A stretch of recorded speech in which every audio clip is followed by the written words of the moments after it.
सबसे पहला मेरा निवेदन है कि आप अपना मोबाइल 10-20 मिनट के लिए अगर आप इसको शांति का दान दे दें।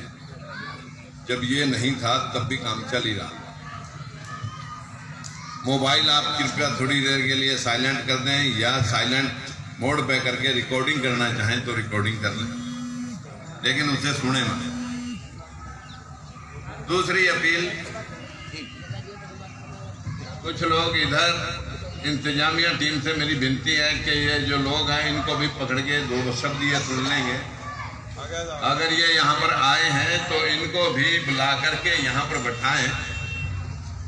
ये बहुत ज्यादा शोर इधर कर रहे हैं। मंच पे विराजमान, अब अगर मैं अपनों के साथ आए हुए लोगों का नाम लूंगा तो गुस्ताखी होगी, क्योंकि ये गुस्ताखी मैं ना करके मंचासीन सभी नेतागणों को मैं प्रणाम करता हूं। आप सभी का धन्यवाद करता हूं। उससे बड़ा धन्यवाद आज इस महफिल में मथुरा के अंदर हमारी मातृशक्ति, जिसके ऊपर बहुत सारी पार्टियां भाषण देती हैं, लेकिन मैं भाषणों से परे हट करके सबसे पहला प्रणाम उनको करता हूं। और दूसरा प्रणाम, मंचासीन बैठने से कोई आदमी बड़ा नहीं हो जाता, बड़ा तो कर्म से होता। जो आप कर्म योगी लोग यहाँ पर 10 लोग जोड़ करके यहाँ पर बैठे हैं, मैं तीसरा प्रणाम सबसे पहले आपको करना चाहूंगा कि जो श्रोता बढ़िया होता है, असल में वक्ता वही होता है। जो श्रोता अच्छा नहीं होता वो वक्ता कभी अच्छा हो ही नहीं सकता। इसलिए आज के इस महफिल में भले समाज की मीटिंग हो, लेकिन मैं बात वही करना चाहूंगा जो वास्तविक हमारे को हमारे हक हकूक तक ले जाए। समाज के बड़े संगठन, ऐसा कोई समाज नहीं है जिसने संगठन नहीं बना रखा है। जो हमारी टीम के लोग हैं, इन बच्चों को थोड़ा सड़क पे बाहर खेल लेंगे, जरा रोक दें, एक आदमी जाए वहां पर। बहुत ज्यादा उन लोगों को जो है ना खुशी मिली हुई है, दिन अच्छा निकला हुआ है। मेरी आपसे विनती है कि आपसे मैं जानना चाहता हूं कि आप सच सुनना चाहते हैं या भाषण। कितने लोग सच सुनने के पक्ष में हैं, वो हाथ खड़े करके बताएं। इसका मतलब तो सच तो आप सुनना चाहते हैं पर अमल करना नहीं चाहते। मेरे भाइयों, आप गौतम बुद्ध की संतान है। शाक्य साम्राज्य आपके इसी पाटलिपुत्र, इसी भूखंड के अंदर, पाटलिपुत्र के अंदर शाक्य साम्राज्य सिद्धार्थ को रोकने के लिए उसके पिता ने अनेकों यत्न किए कि इसे बाहर की दुनियादारी का कोई मतलब ना पता लगे, लेकिन वो फिर भी सच की खोज में निकला। गौतम बुद्ध ने इस दुनिया को बताया। आज 64 देश गौतम बुद्ध को मानते हैं, लेकिन हिंदुस्तान इस धर्म को नहीं मानता। ये हमारी विडंबना है कि यहाँ के लोगों ने हमें अपने पैर पुचवाने के लिए हिंदू मुस्लिम मंदिर मस्जिद के बुखेड़े में खड़ा कर। हमारे देश की विडंबना है। गौतम बुद्ध ने कहा था कि मृत्यु सच है, life is struggle, death is truth. Life एक संघर्ष है, जीवन संघर्ष है, मृत्यु सच है, इसके अलावा सब पाखंड है। मेरे भाइयों, इस सच्चाई को वर्ल्ड के 64 देशों ने अपनाया। चाइना ने अपनाया, Germany, Japan, Singapore, Malaysia, Bangkok, चीन, आपका श्रीलंका, इन सब देश से जितने लोगों ने गौतम बुद्ध धर्म को उन बुद्धम गच्छम शरणामी उसको, उस मंत्र को जाप करके जिस देश ने भी उस पर अमल किया वही माला माल हो। हमारे देश के अंदर धर्म और जाति के नाम पर इस देश को बाहर से आए हुए चालाक पढ़े लिखे लोगों ने, क्योंकि सिंधु घाटी की सभ्यता आपने बहुत सारे लोगों ने पढ़ी।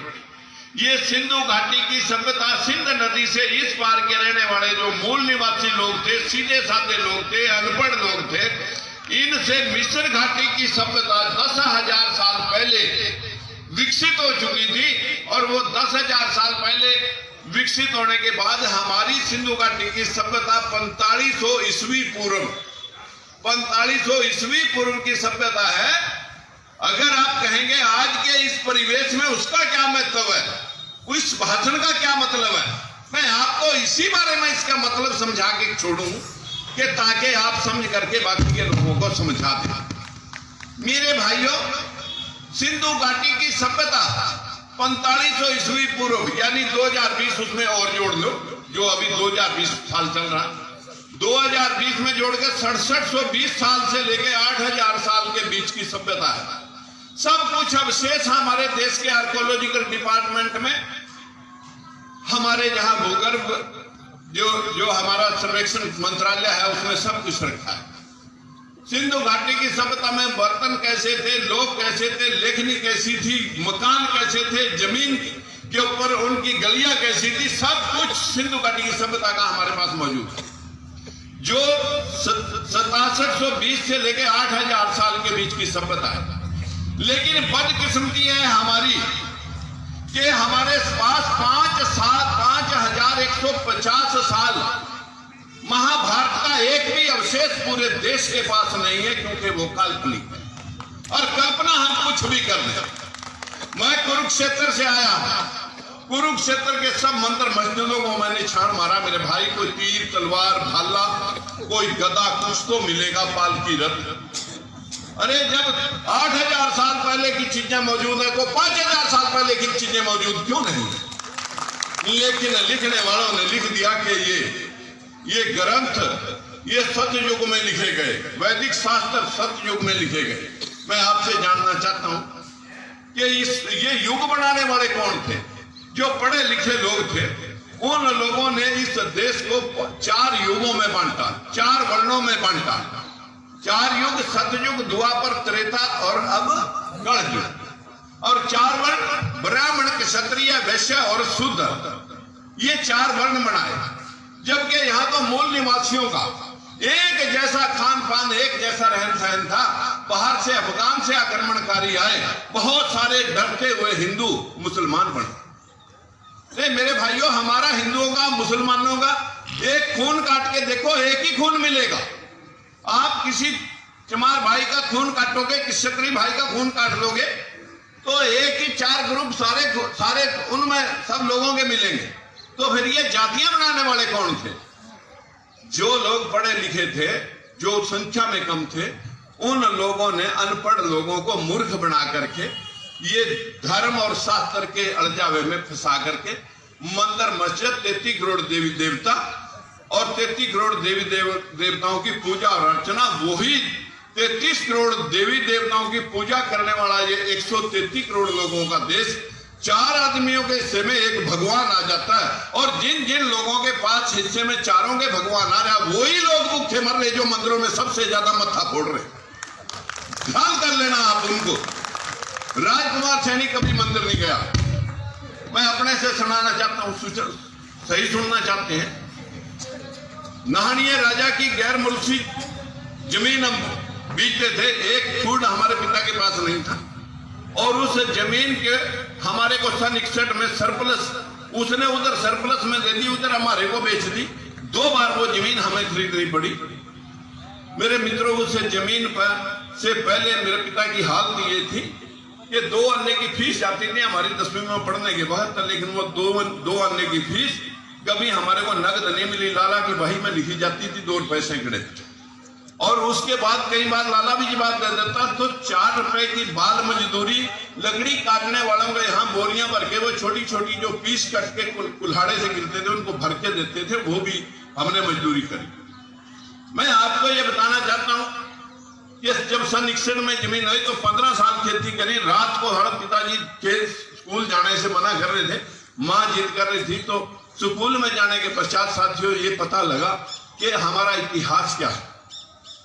अरे शिक्षा का मतलब नौकरी नहीं है, शिक्षा का मतलब है बौद्धिक विकास, और बौद्धिक विकास के लिए हम तैयार नहीं है। शिक्षा से हमें ये पता लगा कि हमारी ये इतनी दुर्दिशा क्यों है। साथियों, इसी दुर्दिशा के ऊपर महात्मा ज्योतिबा फुले जब इस देश की वर्ण व्यवस्था बनाई, वर्ण व्यवस्था बनाने वाले ईरान के रास्ते यूरेशिया से जो लोग पढ़े लिखे आए, उनमें से कुछ तो व्यापारी बन गए, कुछ क्षत्रिय बन गए और कुछ पंडित बन गए। उन लोगों ने अपने आप को शिक्षा में और रक्षा में, ये रक्षा क्षत्रिय रक्षा करेगा और ब्राह्मण शिक्षा देगा और भाई बढ़िया व्यापार करेगा और तुम सब लोग यहाँ के मूल निवासी है, तुम सेवा करोगे। सेवा में जो काम तुम्हारे से लिया, अगर तुम्हारे से गली की सफाई ली तो उसे स्वीपर बना दिया, उसे वाल्मीकि बना दिया। जिसने जूती बना दी उसने चमार बना दी, मोची। जिस आदमी ने कपड़े धो दिए वो धोबी बना दिया, जिससे कपड़े सिलाई करा लिए वो दर्जी बन गया, जिससे मिट्टी के बर्तन बनवा के घर में रख लिए वो कुम्हार बन गया, जिसने लोहे के औजार बना दिए वो लोहार बना दिया, जिसने साग सब्जी उगा दी वो माली बन गया, जिसने भेड़ बकरी चरा दी वो पाली बन गया। इस प्रकार से 6700 जातियों में बांट करके ये समाज आज 100 में वोट 85 और रोज राज कर रहे 15% लोग। इस 15% के तलवे चाटने के लिए तुम मजबूर क्यों हो? क्योंकि तुम्हारे में से कुछ कबूतर उन लोगों ने पकड़ रखे हैं, जब तुम्हारे हक की बात आती है तो वो आंख बंद कर लेते हैं। अगर आंख दिखा दें तो राजकुमार सैनी की तरह उठा करके गेट से बाहर फेंक देते हैं कि ये क्यों बोल रहा उनके लिए, जब हमने इसको टिकट दी है। ये हमारी टिकट में हमारी दिल्ली हमारे को म्यों करे, इसलिए तुम साथ देते नहीं। इसलिए लोग बड़ी बड़ी पार्टियों के तलवे, बड़े बड़े नेताओं के तलवे चाटते हैं। उनसे टिकट जब मिल जाता है फिर तुम सोचते हैं अरे ये तो बहुत बड़ी पार्टी का टिकट लेके आया, ये कांग्रेस का टिकट लिया, बीजेपी का टिकट लिया, ये अजीत का टिकट लिया, ये फलानी का टिकट लिया, और फिर तुम उनके पीछे भागते हो। फिर वो लोग अपनी रोटियां सेक करके तुम्हारी तरफ से मुंह ऐसे घुमा लेते हैं जैसे सूर्यास्त हो जाता है। मेरे भाइयों, यहां पर बड़ी विडंबना है। अगर धर्म की मैं बात करूं, यहां एक एडवोकेट है, बहुत सीनियर एडवोकेट है, सुनील यादव जी, उसने एक बहुत बड़ा वक्तव्य दिया कि जिस देश के अंदर भेदभाव रहेंगे, जिस प्रकार से किसान की जमीन ऊंची नीची होगी या कोई सड़क टूटी फूटी होगी, उबड़ खाबड़ होगी, वो गति नहीं दे सकती, ऊंची नीची जमीन पैदावार नहीं दे सकती, उस देश का राष्ट्र निर्माण कभी नहीं हो सकता जिसमें ऊंच नीच करके जातियों पर नीचा रुपा करके इस देश को खंडित किया जा रहा है और मुट्ठी भर लोग अपने पैर पुजवाने के लिए आपको धर्म और कर्म का ज्ञान दे रहे हैं। अरे हमारे इसी देश के अंदर ललाई सिंह यादव ने एक सच्ची रामायण लिखी थी, जिसको इलाहाबाद, आप ही के प्रदेश में इलाहाबाद हाई कोर्ट ने रोक लगाई थी और सुप्रीम कोर्ट ने जब तथ्य मांगे थे कि अगर रामायण सच्ची है, ये महाभारत सच्चा है, तो इसके सबूत लाओ। नासा वाला ने डिमांड करी थी कि राम सेतु अगर सच्चा है तो इसके सबूत दो, अन्यथा ये समुद्र के अंदर एक चट्टानों की श्रृंखला से तोड़ करके जो हजारों किलोमीटर दूर से जहाज घूम के आते हैं, क्यों ना रास्ता बना दिया जाए। तो जब प्रेशर आया तो हमारी सरकार ने हल्फनामा दिया, आर्कोलॉजिकल डिपार्टमेंट ने हल्फनामा दे रखा सुप्रीम कोर्ट में, भाषा विशेषज्ञ मंत्रालय ने हल्फनामा दे रखा कि ये हमारी आस्था के केंद्र हैं, ये हमारे महाकाव्य है। महाकाव्य मीन महाकल्पना। इन लोगों को मूर्ख बनाने के लिए कल्पना रच दी गई कि ये सत्य युग के अंदर ये शास्त्र लिखा गया। लेकिन शास्त्रों में क्या लिखा? मनुस्मृति में आपने अगर कभी पढ़ी हो तो शूद्र को पढ़ाएगा, शीशा कान में डाल दो उसकी जीभा काट। ढोल शूद्र पशु और नारी सब सकल पदार्थ ताड़न के अधिकारी, कि जैसे ढोल को पीट के काम लिया जाए इसी तरह शूद्र और पशु और नारी को पीट के काम लिया जा सकता है। ये है मनुस्मृति। मैं आपसे पूछना चाह रहा हूं कि जहां आप मत्थे फोड़ रहे हो, आज वहां की स्थिति को आप समझने में बहुत नाजुक दौर से गुजर रहे हो। आपको इतने बड़े बड़े मंदिर बनाने के लिए आपसे धन उपार्जन किया जा रहा है, धन इकट्ठा किया जा रहा है। किसी मदरसा स्कूल कॉलेज के लिए कोई हो रहा है? अरे हमारे से बाद चाइना आजाद हुआ, उन्होंने गौतम बुद्ध के उस विचारधारा के मुताबिक अपने देश का निर्माण किया। आज हर घर के अंदर जूते, मोबाइल, घड़ियां, लैपटॉप, जितनी आपकी सीएफएल ट्यूबवेल या आपके जो भी साजो सामान, मंदिर, मस्जिद, देवी देवताओं की जो फोटो है, सब चाइना से बनकार है, फर्नीचर चाइना से बनकार है। उन्होंने अपने लोगों को काम दिया, हमने अपने लोगों को कावड़ा डुआई। अपने बच्चे तो आईएएस आईपीएस कर रहे और कावड़ा कौन डो रहे? ये दलित और पिछड़ा। क्योंकि 15 दिन के लिए लंगर लगा देते हैं, आओ कड़ा खाओ और सुल्फे पियो और तुम्हारी बस यही जिंदगी है, तुम्हें तो गुलाम ही रहना है, तुम गुलाम की। अरे तुम्हें नाज होना चाहिए।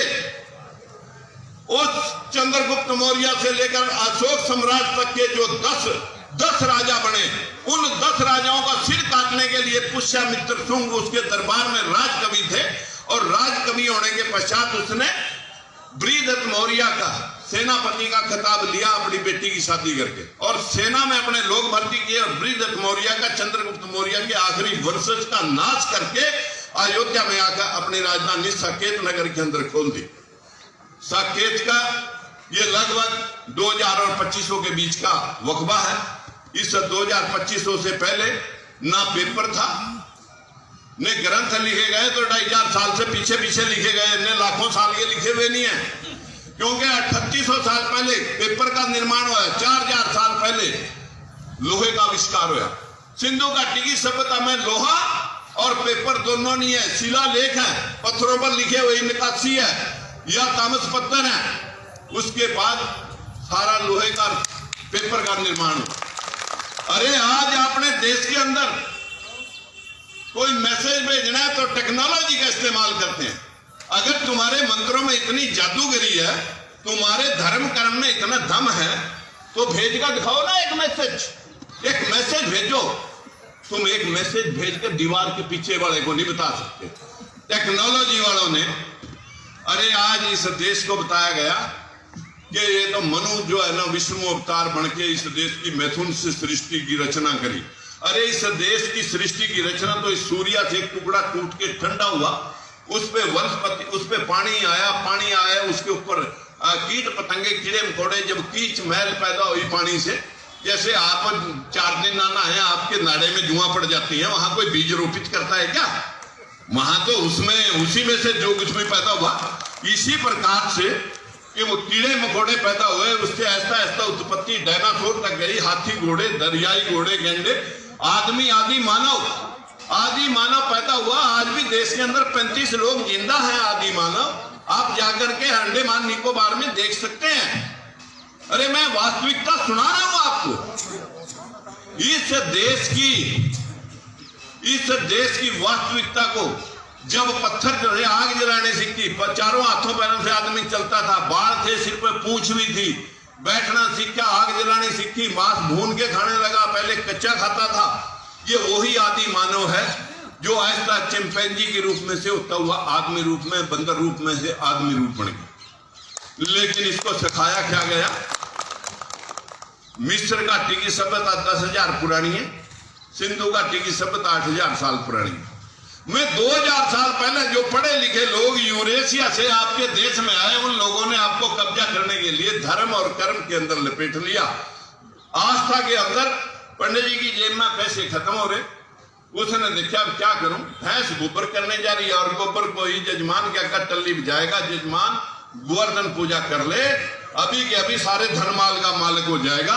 4 टिक्के कुंगू के अपने आप लगा देगा, 2 पतासे पुतुई में से निकाल कर रख देगा और उसके ऊपर जजमान नु कोटा कर लेगा। 100 चिड़वा है, 50 चिड़वा है, चढ़ा देगा, अपना काम चला लेगा। पत्थर के ऊपर टिक्का लगाकर उसने ठाकुर जी बना देगा। अंधविश्वास ने इस 75% 80% लोगों को मूर्ख बना करके अपने पैर पुजवाने का काम मुट्ठी भर लोगों ने इस देश को मिसगाइड कर दिया। इस देश को रास्ते पर चलते चलते संस्कृत, अरे हमारी दौलत जो चंद्रमा की परिभाषा हमने समझाई, इस देश के ब्रह्मांड की भाषा हमने समझाई, ये शून्य का जो हमने आविष्कार किया था वो हिंदुस्तान के साइंटिस्टों ने किया। हिंदुस्तान के इसी बैकवर्ड से बुर्ज खलीफा के ऊपर 833 मीटर ऊपर, 833 मीटर यानी 1.25 किलोमीटर से भी ज्यादा सीधा खड़ा करके बुर्ज खलीफा के ऊपर अगर कोई कलश चढ़ाने वाला था वो हमारे समाज का, झगड़ा समाज का आदमी था, नहीं तो विश्व का कोई भी आदमी उसके ऊपर कलश नहीं चढ़ा सकता। सुई से जहाज बढ़ाने वाला ये समाज आज पिछले 5-7 साल से एक भी आपका प्रोफेसर, 40 यूनिवर्सिटियों में 28 साल से एक भी प्रोफेसर नहीं है। 40 यूनिवर्सिटियां देश में, हमारे देश में 28 हाई कोर्ट, एक सुप्रीम कोर्ट, आज तक बैकवर्ड का एक भी जज नहीं है। 18 जज सिर्फ शेड्यूल कास्ट के हैं, वो भी 3%, बैकवर्ड 0। मोदी को तुमने 90% वोट दिए, एक भी कैबिनेट मिनिस्टर तुम्हारा नहीं है। तुम्हारे यूपी में केशव प्रसाद मौर्य को आगे करके साथियों अपने सत्ता अपनी मुट्ठी में रख करके आरएसएस के एक कुंबे के अंदर परोस दी गई है। तुम्हारा राज करने का कोई हक नहीं है, क्योंकि तुम चंद्रगुप्त मौर्य की संतान है। तुम्हें राज करना नहीं आता, तुम्हें राज करना नहीं आता, क्योंकि तुम साक्य साम्राज्य के वंशज।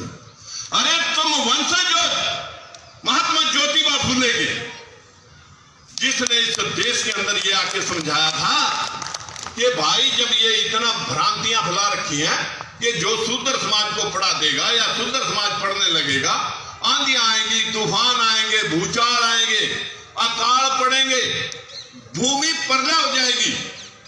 एक ब्राह्मण को जब प्रताड़ित कर दिया तो उसने उस बात को ध्यान में रखा कि मैं पीएचडी होने के बावजूद भी नीच, और जो ये अनपढ़ लोग ऊपर बैठे हैं ये मेरे को मूर्ख बनाने। तब उसने शिक्षा के मदरसे खोले, लोगों ने प्रेशर बनाया उसके पिता के ऊपर, इसे जान से मारेंगे, ये शूद्र को पढ़ा रहा है। तो उसके बाप ने उसे घर से निकाल दिया। मुसलमान ने उसको आश्रय दिया था, मुसलमान ने अपनी जगह दे करके उसका साथियों उसका आश्रम बढ़वाया था, उसके स्कूल चलवाया। कैसे समझाएं आपको, हिंदू मुसलमान समझा दिया।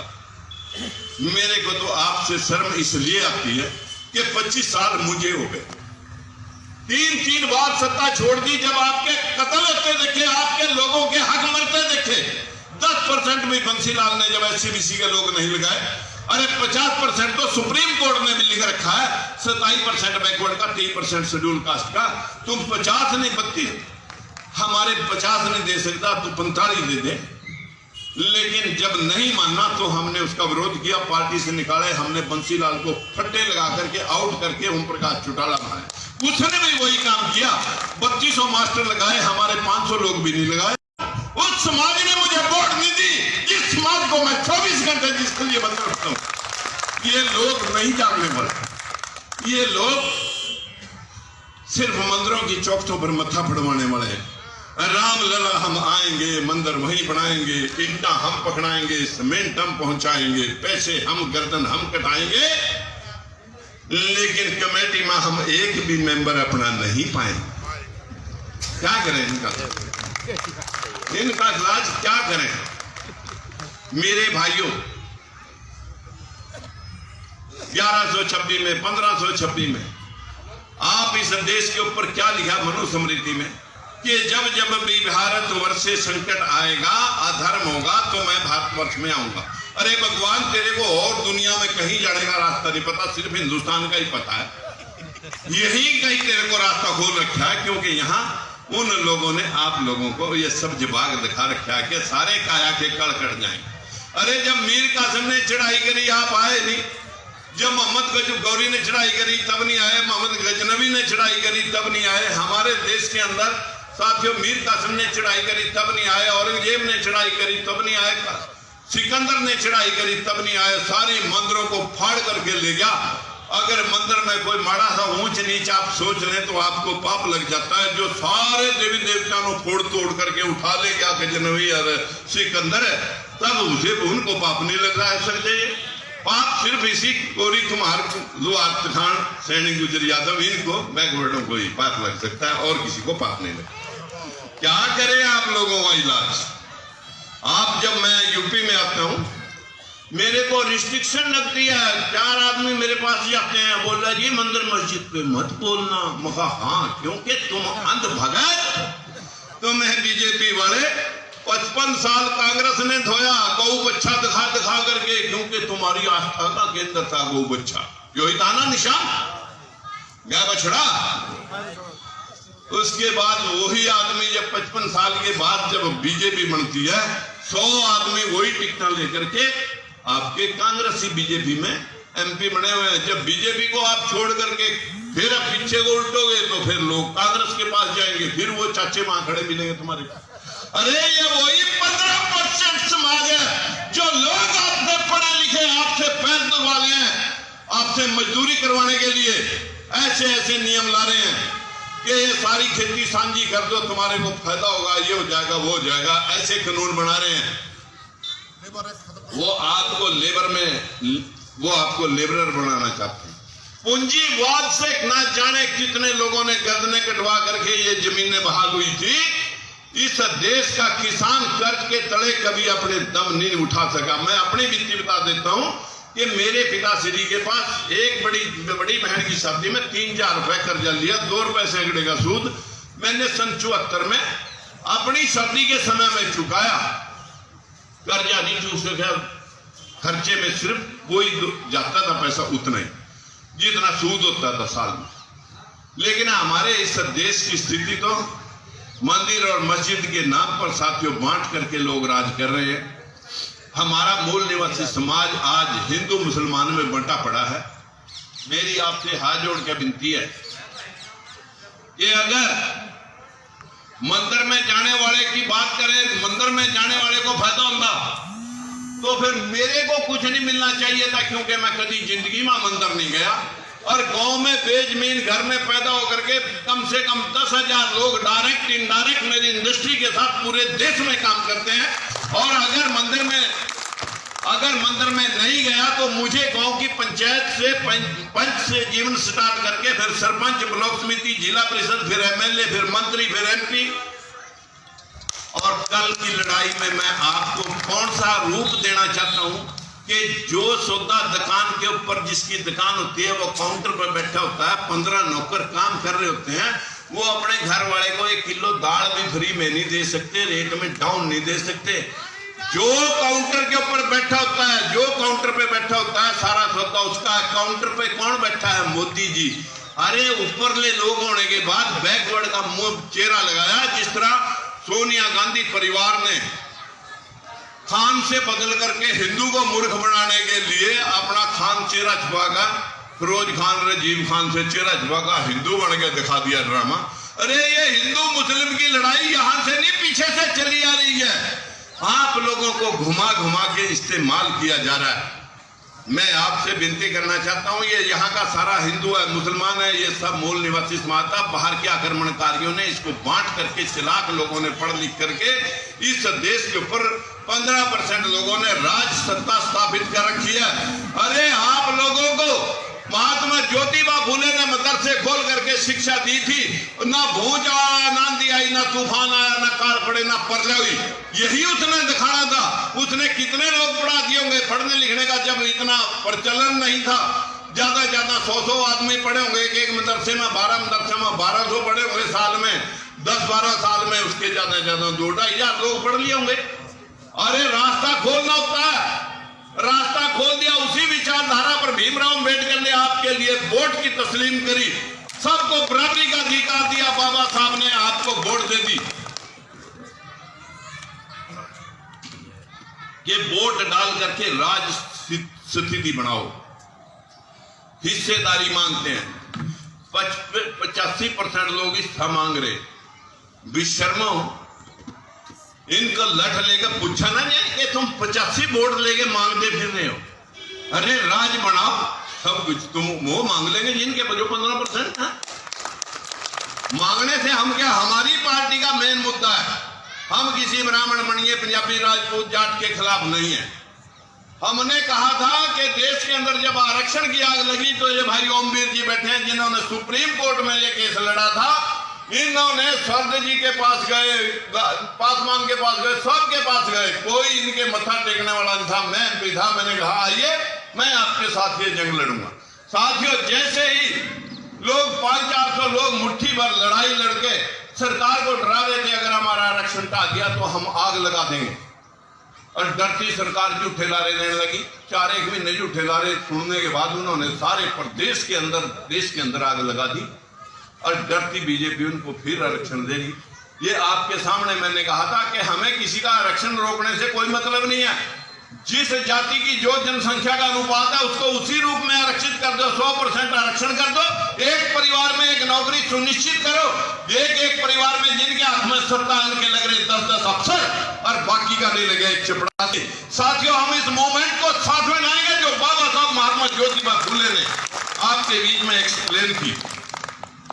आप ये मत सोचे आज अगर महात्मा ज्योतिबा फुले कौन सा MP MLA बने, आज हम उनका गुणगान यहाँ फोटो लगा करके क्यों कर रहे?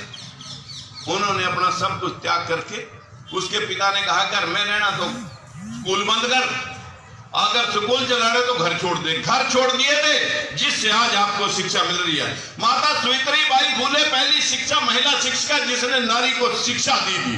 तब इंदिरा गांधी ने कहा था कि मैं भी आज प्रधानमंत्री ना होती अगर सावित्रीबाई फुले ना होती।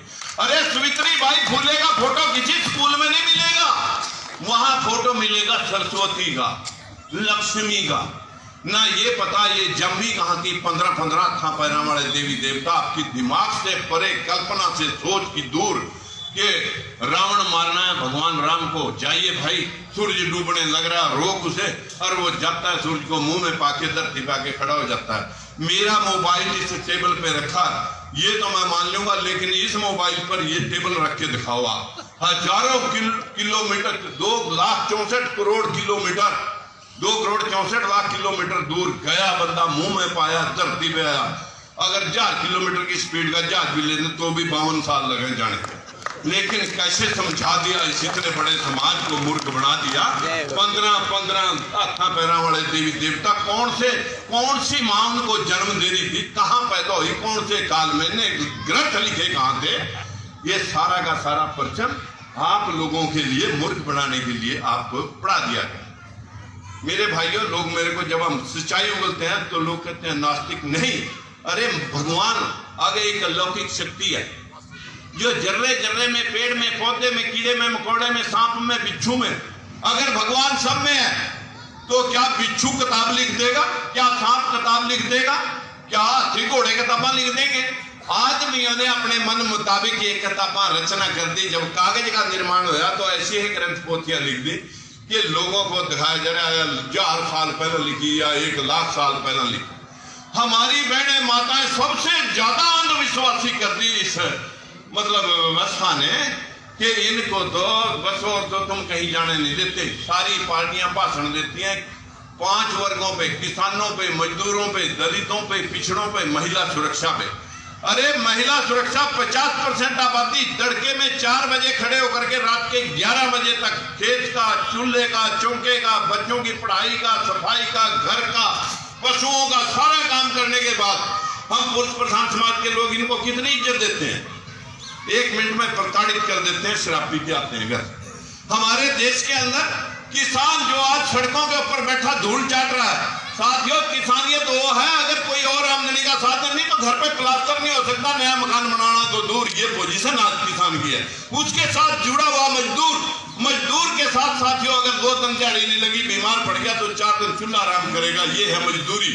और दलित और पिछड़ा जो इस देश की फैक्ट्रियां चला रहा है, इस देश की खेती कर रहा है, जो इस देश का निर्माण कर रहा है, बिल्डिंग बना रहा, लोहे के औजार बना रहा, कपड़े बुन रहा, जो आपकी जूती बना रहा, सब कुछ काम जो इस बैकवर्ड सब दलित समाज ने कर रखा है, वही तो भूखा मर रहा है जिसके ऊपर।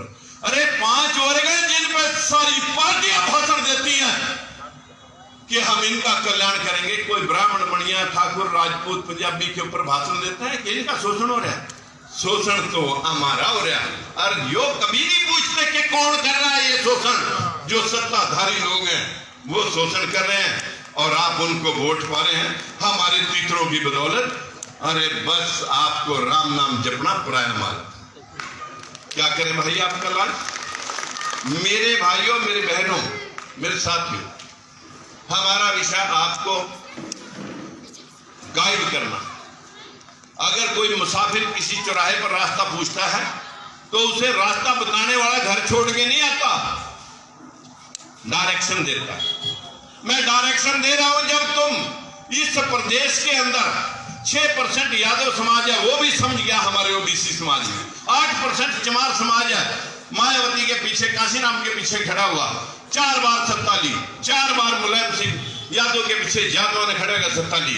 वो 6% है, वो 8% और तुम 15% हो, लेकिन सारी बेशर्मी की हदें पार कर दी तुम लोगों ने। चालाक बन रहे हैं जरूरत से ज्यादा। मित्रों, 3 पार्टियां का अस्तित्व में रहने के बाद आपको बता रहा हूं, तुम्हारा कोई सगा नहीं, सब के सब तुम्हें इस्तेमाल करना चाहते हैं, आपको मंदिर मस्जिद के नाम पर लड़ाना चाहते हैं, आपको किसानों मजदूरों के भाषण सुनाना चाहते हैं। अगर भगवान ने आना होता तुम्हारे याद करने पर, तो भगवान तुम्हारे कर्म के साथ आए। भाग्य को मत दोष दो, क्योंकि असफल आदमी हमेशा भाग्य को दोष देता है, और कार्यान्वित लोग, कर्मयोगी आदमी कभी भाग्य के भरोसे बैठता नहीं है। मेरी आपसे विनती है कि आप कर्म करें। मैं आपके बीच में आया हूं, मैंने यहां बाबू सिंह कुशवाहा जी को समझाया कि तुम भी जेल की हवा खाया है। वो तो सारी आरोप जितने मर्जी करते हैं, उनको कोई नहीं टोकेगा। लल्लू करेगा तो अंदर जाएगा, मायावती करेगी तो अंदर जाएगी, मुलायम करेगा तो अंदर जाएगा, क्योंकि तुम्हारी सत्ता बैकवर्ड की सत्ता बर्दाश्त नहीं है। ऊपर लोग तुम्हारी सत्ता जहर दिखाई देती है कि ये सूदर कहां से ऊपर आ गया। मेरी आपसे विनती है कि इस देश का निर्माण, साथियों, अगर आप सुनना चाहते हैं, एक बड़ा अधिवक्ता,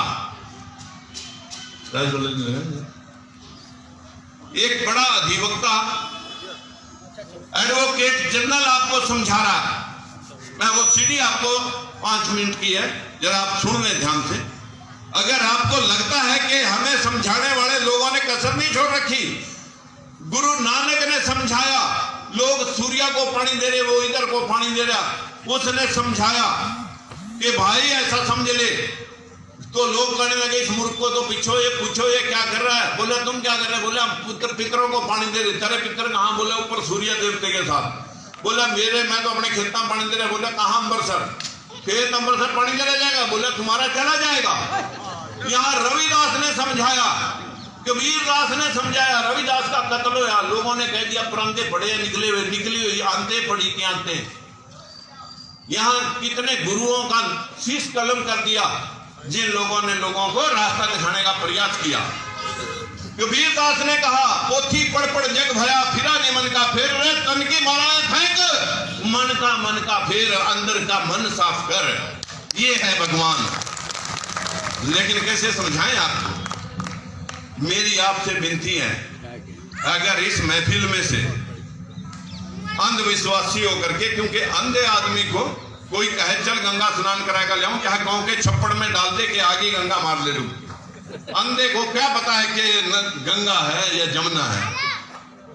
हमें अंधविश्वासी बना करके लोगों ने इस्तेमाल कर लिया हजारों साल।